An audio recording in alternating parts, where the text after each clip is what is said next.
Hello friends, आप लोग के मेरा चैनल में स्वागत है। चलिए देखते हैं हम लोग 10th क्लास का all formula subject math chapter 1 का नाम है वास्तविक संख्या जिसमें चैप्टर 1 में एक वैज्ञानिक आते हैं यूक्लिड वैज्ञानिक, जिन्होंने अपने नाम पर एक फार्मूला दी जिसका नाम है यूक्लिड विभाजन एल्गोरिथम सूत्र। ए बराबर बी क्यू प्लस आर, 0 से बड़ा होना चाहिए, आर बराबर होना चाहिए, आर से बड़ा होना चाहिए बी। इसका मतलब है कि इधर का अंक हमेशा बड़ा होता है आर से।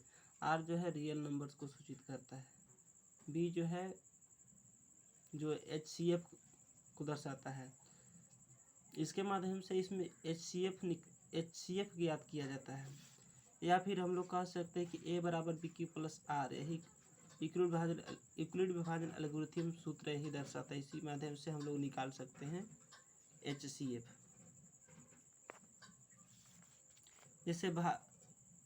जैसे जहाँ ए भाज्य, बी भाजक और क्यू भागफल, आर शेषफल सूचित करता है।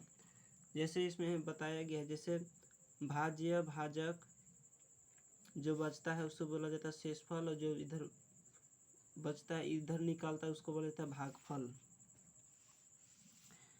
एचसीएफ का फुल फॉर्म होता है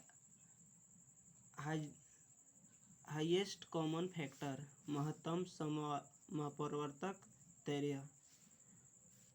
एलसीएम का मतलब होता है लोवेस्ट कॉमन मल्टीपल, लघुत्तम समपरिवर्तक तैर्य।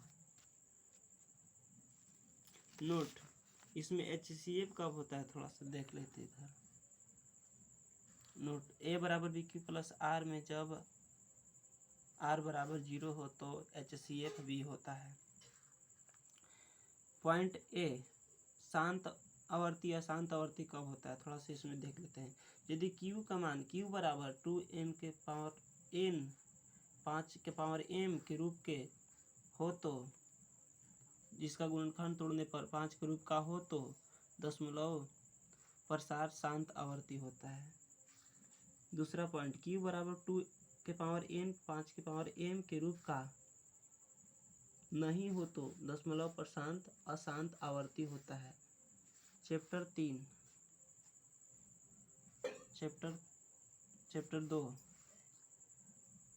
बहुपद 2 चैप्टर का नाम है बहुपद कब होता है। बहुपद देखिए, ए एक्स के power square plus b x plus c ऐसा रूप में रहेगा तो हम लोग कहेंगे कि बहुपद है।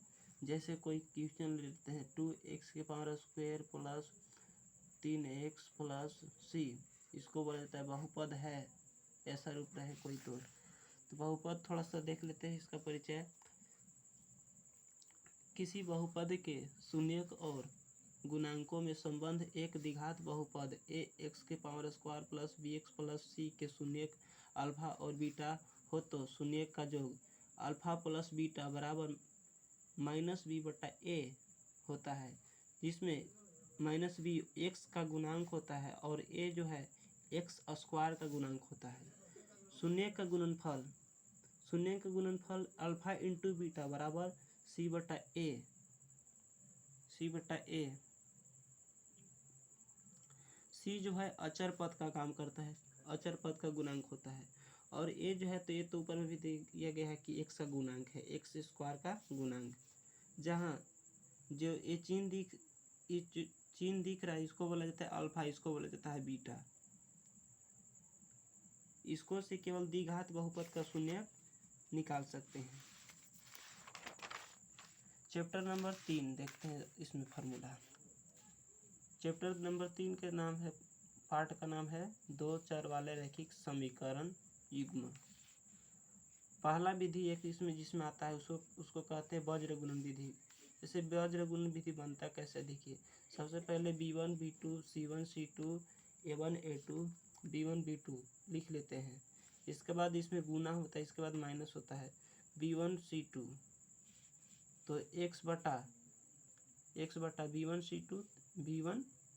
c2 माइनस, इसके बाद यहाँ से माइनस लग जाता है, माइनस b1 B2C1, तो B2C1 बराबर y के मान निकलना है, तो y में C1A2, तो C1A2 मिल रहा है, C2A1 माइनस C2A1 बराबर 1 में A1B2 माइनस A2B1, जैसे यहाँ A1B2 माइनस तब दे देता है A2B1, यही बीजगणित गुणन विधि है।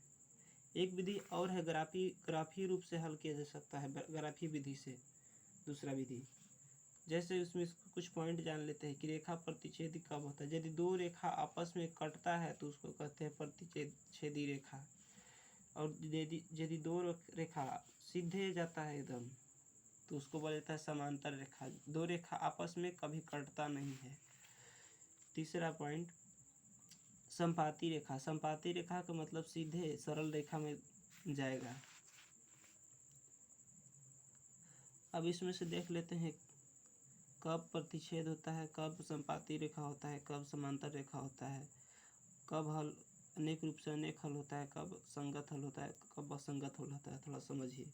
अनुपातों की तुलना A1/A2 बराबर नहीं है B1/B2, तो ग्राफीय निरूपण प्रतिच्छेद रेखा होता है। बीजगणितीय निरूपण केवल एक हल अद्वितीय होता है, हल में असंगत हल होता है।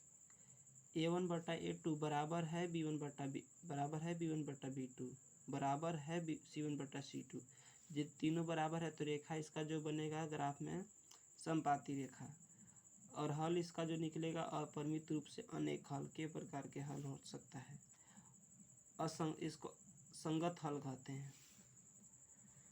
A1/A2 बराबर है B1/B2 बराबर नहीं है C1/C2, बराबर नहीं है C1/C2। समांतर रेखा जो इसका ग्राफीय हल निकलेगा तो निकलेगा समांतर रेखा। बीजगणितीय निरूपण करेंगे, इसका हल करेंगे तो कोई हल नहीं होता। जिसका कोई हल नहीं होता उसको कहा जाता है असंगत हल। चैप्टर नंबर 4 का नाम है द्विघात समीकरण। द्विघात समीकरण कोई भी अक्षर कैसे होता है, जैसे ax² plus bx plus c बराबर 0 का रूप का है तो उसको हम कहते हैं द्विघात समीकरण। जैसे यहाँ बताया गया है 3x² प्लस 2x प्लस 3, तो इसको कहा जाता है द्विघात समीकरण बराबर में 0। द्विघाती सूत्र से मूल ज्ञात किए जाते हैं। मूल ज्ञात करना, द्विघाती सूत्र -b plus minus √b² minus 4ac/2a होता है। इसके बाद ऐसे हम इसको रूट वाला का अंदर रूट के बाद इसको यहाँ फिर ऐसे भी लिख सकते हैं -b प्लस माइनस √d/2a। यहाँ d कैसे आ गया, d थोड़ा समझ लीजिए। d जो है कि चूँकि d बराबर हम लोग जानते हैं, लिख सकते हैं कि b² माइनस 4ac होता है। इसी के स्थान पर हम लोग यहाँ d लिख दिए हैं।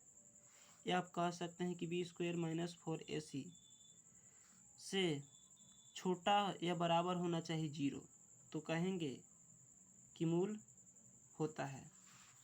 थोड़ा समझिए नीचे और कि मूल कब होता है। d से छोटा होगा 0 तो कहेंगे कि मूल है, और d से छोटा या बराबर 0 हो तो मूल है, लेकिन d से बड़ा नहीं होना चाहिए 0 ये कोई संख्या, तो मूल नहीं होगा। चैप्टर नंबर 5 समांतर श्रेणी AP। इसे d से सूचित किया जाता है, डिनोट किया जाता है। सार्वअंतर d सूचित करता है। d निकालना हो तो अगला पद माइनस पिछला पद होता है। जैसे d1 बराबर a2 माइनस a1, d2 बराबर निकालना हो तो a3 माइनस a2, और d3 निकालना हो तो a4 माइनस a3। जहाँ पहला पद a1 होता है, a बराबर a होता है, दूसरा पद बराबर a2 बराबर a प्लस d, तीसरा पद a3 बराबर a प्लस 2d, चौथा पद A4 बराबर चौथा पद A4 को बोला जाता है A4 बराबर A प्लस 3D, यानी 3 गुडी होगा तो इसको बोलेंगे चौथा पद। पांचवा पद होगा तो A5 बराबर A प्लस 5D,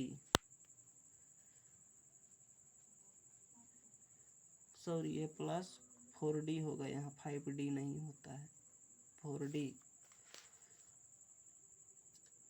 इनवा पद बराबर एक फार्मूला होता है An बराबर A plus into N-1 into D। Sn बराबर N/2 into 2A plus N-1 into D। S बराबर N/2 A प्लस An, या तो फिर हम लोग कह सकते हैं कि N/2 प्लस इसके स्थान पर A प्लस L भी कह सकते हैं, जहाँ Sn दर्शाता है n पदों का योग, n दर्शाता है पदों का संख्या, D दर्शाता है सर्वांतर, An दर्शाता है अंतिम पद कितना है। चैप्टर नंबर 6 देखते हैं का फॉर्मूला। चैप्टर नंबर 6 का नाम है त्रिभुज। चैप्टर 6 में दो फार्मूला आता है, एक थेल्स प्रमेय, एक पाइथागोरस प्रमेय। थेल्स प्रमेय होता है जो कि अलग हम सिद्ध कर चुके हैं, उसको देख लीजिएगा दूसरा वीडियो में। AD/DB बराबर AE/EC। दूसरा formula Pythagoras h² minus p² h² बराबर p² प्लस b², या p हम लोग को निकालना है तो p² बराबर h² माइनस b², b निकालना हो तो b² बराबर h² माइनस p², जहाँ दर्शाया जाता है h जो है h को बोला जाता है कर्ण, कर्ण के स्क्वायर बराबर p जो है p लंब का काम करता है तो p लंब का स्क्वायर प्लस, और b जो है b को कहते हैं आधार, आधार का स्क्वायर। जैसे इस समकोण त्रिभुज में काम करते, जैसे एक समकोण त्रिभुज है, समकोण त्रिभुज गलत हो गया, थोड़ा सा इधर देखते हैं,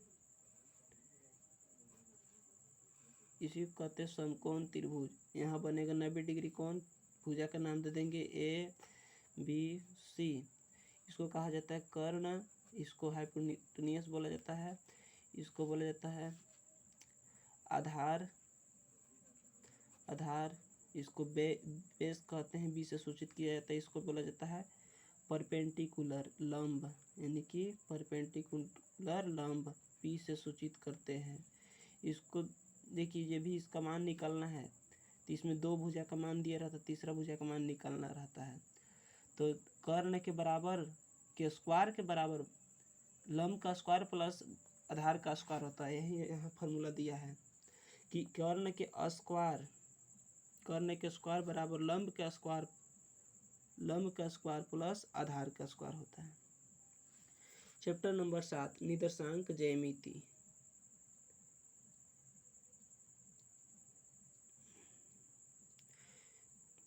इसमें भी 3 फार्मूला है, एक दूरी सूत्र, विभाजन सूत्र और त्रिभुज का क्षेत्रफल।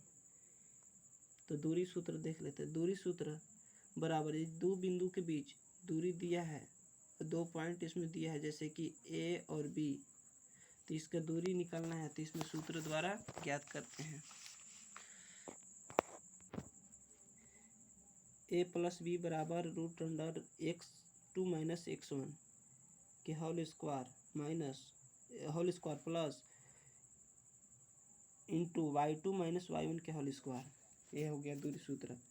विभाजन सूत्र बराबर x बराबर m1x2 प्लस m2x1 बटा m1 प्लस m2। y का मान निकलना है तो y बराबर m1y2 प्लस m2y1 बटा m1 प्लस m2 होता है।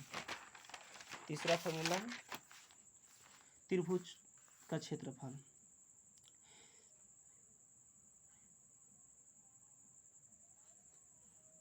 त्रिभुज के क्षेत्रफल 1/2 x into x1 into y2 minus y3 plus x2 into y3 minus y1 plus x3 into y1 minus y2 यही होता है त्रिभुज का क्षेत्रफल। चैप्टर 8 त्रिकोणमिति का परिचय चैप्टर का नाम है। चलिए इसमें देखते हैं ट्रिक एक है, इसमें ट्रिग्नोमेट्री कैसे याद करना रहता है। जैसे पाकिस्तान भूखा प्यासा, हिंदुस्तान हरा भरा। जैसे पी से पाकिस्तान और बी से भूखा और पी से प्यासा, और बटा में लिख देना है कि एच एच बी, यानी कि एच से हिंदुस्तान, एच से हरा, बी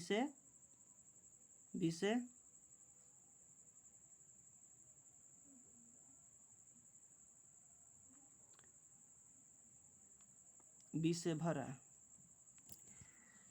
जैसे इसमें 6 को होता है साइन थीटा बराबर पी बटा एच बराबर पी को कहा जाता है लंब और एच को कहते हैं कर्ण। कॉस थीटा बराबर बी बटा एच आधार बटा कर्ण। टेन थीटा बराबर पी बटा बी लंब बटा आधार। अब इसी का जस्ट उल्टा, साइन का उल्टा होता है कोसेक, कॉस का उल्टा होता है सेक थीटा, और टेन थीटा का उल्टा होता है कॉट थीटा। थीटा का स्थान पर है एक्स का भी प्रयोग हम लोग कर सकते हैं। जैसे यहाँ देखते हैं साइन के उल्टा कोसेक थीटा, तो जस्ट इसको उल्टा करना है। जैसे यहाँ साइन थीटा बराबर लंब बटा कर्ण, तो कोसेक थीटा बराबर कर्ण बटा लंब। सेक थीटा बराबर एच बटा बी बराबर यानी कि कर्ण बटा आधार, और कोट थीटा बराबर बी बटा पी यानी कि आधार बटा लंब होता है। जैसे इसमें आता कैसे है थोड़ा सा देख लेते। ये हमेशा काम करता है समकोण त्रिभुज पर। जैसे एक समकोण त्रिभुज, इसको नाम अंकित कर दिए ए बी सी। इसमें हमेशा 90 डिग्री बी जो कोण बनता है 90 डिग्री, इसको बोला जाता है लंब, इसको बोला जाता है कर्ण या हाइपोटेन्यूस अंग्रेजी में, इसको बोला जाता है अंग्रेजी में बेस।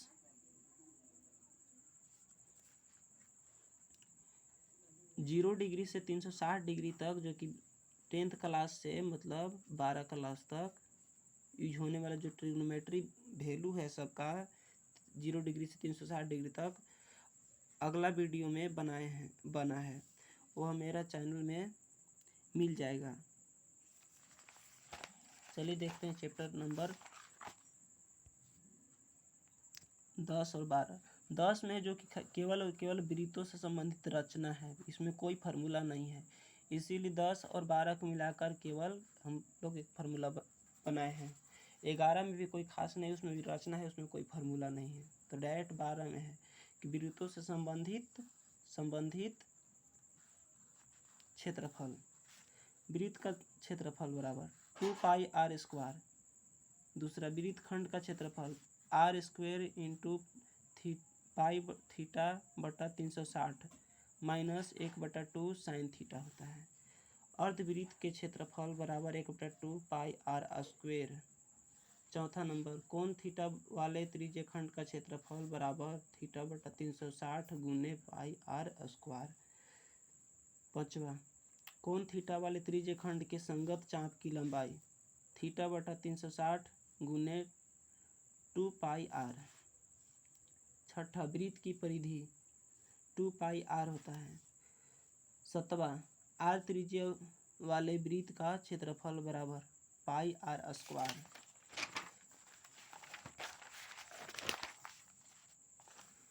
चैप्टर 13 पृष्ठीय क्षेत्रफल और आयतन चैप्टर का नाम है। जैसे पहला फार्मूला घन का संपूर्ण पृष्ठीय क्षेत्रफल, तो भुजा का क्यू 6 गुने भुजा का क्यू, जैसे 6a क्यू। घन का आयतन बराबर भुजा का क्यू होता है, या a की क्यू भी कह सकते हैं।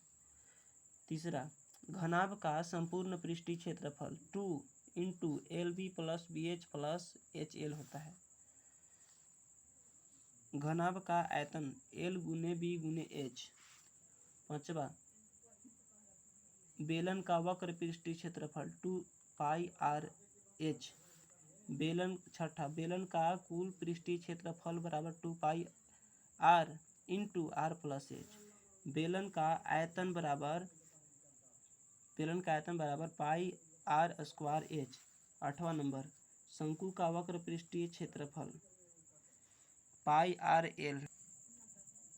चलिए देखते हैं हम लोग कि 9वां नंबर फार्मूला। लाइट कट गया इसलिए थोड़ा सा डिम जल रहा है। 9 नंबर बोल रहा है शंकु का कुल पृष्ठीय क्षेत्रफल pi r into l plus r होता है। 10वां नंबर शंकु का आयतन 1/2 पाई आर स्क्वायर एच। 11वां नंबर गोले का पृष्ठीय क्षेत्रफल 4 पाई आर स्क्वायर होता है। 12वां नंबर अर्धगोला का पृष्ठीय क्षेत्रफल 2 पाई आर स्क्वायर। अर्धगोला का कुल पृष्ठीय क्षेत्रफल 3 पाई आर स्क्वायर होता है। अर्धगोला का आयतन बराबर 2/3 पाई आर स्क्वायर होता है। 15वां नंबर गोले का आयतन बराबर 4/3 पाई आर स्क्वायर। 16 नंबर फार्मूला देखते हैं। शंकु का छीनक का वक्र पृष्ठीय क्षेत्रफल बराबर pi L into R1 plus R2 square जैसा हो गया है थोड़ा सा गलती से।